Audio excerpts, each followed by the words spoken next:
માળિયાહાટીના બન્યું અયોધ્યામય.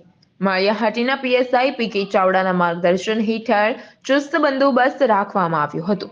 માળિયાહાટીના વિશ્વ હિન્દુ પરિષદ દ્વારા મહારાણા પ્રતાપસિંહજી ચોકમાં ફટાકડા અને આતશબાજી કરી જય શ્રી રામ નામથી માળિયાહાટીના ગુંજી ઉઠતા ધર્મપ્રેમી જનતામાં અનેરો થનગનાટ.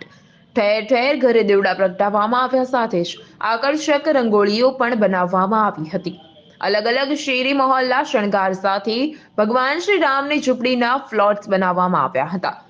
અયોધ્યામાં રામ મંદિરના પ્રાણ પ્રતિષ્ઠા નિમિત્તે રામચંદ્રજી મઠમાં, જલારામ મંદિરમાં રામ મંદિર, ચિત્રકૂટ ધામ, વડાલિયા હનુમાન મંદિર, સ્ટેશન પ્લોટ ખાતે 56 ભોગ અન્નકૂટ તેમજ ભગવાન શ્રી રામની સમૂહ મહાઆરતી કરવામાં આવી હતી. આ તકે સ્ટેશન પ્લોટ વિસ્તાર તેમજ ચિત્રકૂટ ધામના લોકો ડીજેના તાલે ઝૂમી ઉઠ્યા હતા. નાના બાળકો આકર્ષણ વેશભૂષામાં ભગવાન રામના સ્વરૂપમાં જોવા મળ્યા હતા.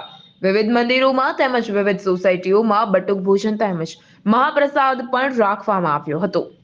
અપીલ કરું છું અને નમ્ર નિવેદન કરું છું કે આજે ભારત ભૂમિમાં આપણો જન્મ, સમસ્ત હિન્દુ સમાજનું આપણું ગૌરવ અને માનનીય વડાપ્રધાન આપણા નરેન્દ્રભાઈ મોદીની સખત મહેનત અને પરિશ્રમને આજે અંજામ મળે છે. 500 વર્ષ જૂનો પ્રશ્ન આપણો શ્રી રામ મંદિરની સ્થાપના આજે અયોધ્યામાં જઈ રહી છે. ત્યારે ચિત્રકૂટ ધામ સોસાયટી અને આપણા સમસ્ત હિન્દુ સમાજના આગેવાનો અને રહેવાસીઓએ એક સામાન્ય અને નાનો યથાશક્તિ પ્રસંગ અને ઉત્સવ શ્રી રામ ભગવાનની ચરણોમાં આજે સમસ્ત ચિત્રકૂટ ધામના તમામ રહેવાસીઓએ ધૂપ દીપ અને પૂજા અર્ચના કરી અને ઉજવણી કરેલ છે. આજરોજ ભારત વર્ષમાં ઐતિહાસિક એક ઘટના ઘટવા જઈ રહી છે.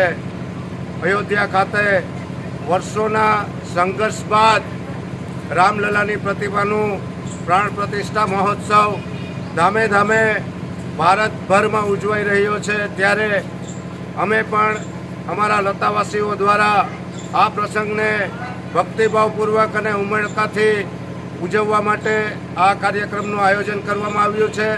સ્ટેશન પ્લોટ, પોસ્ટ ઓફિસ પાછળના સમગ્ર વિસ્તારના ધર્મપ્રેમી ભાઈઓ બહેનોએ ઉમળકાથી 2 દિવસથી આ પ્રસંગમાં હિસ્સો લીધો છે અને ધામધૂમથી આ પ્રસંગને ઉજવવા માટે. પ્રતાપ સિસોદિયા, મહાદેવ ન્યૂઝ, માળિયાહાટીના.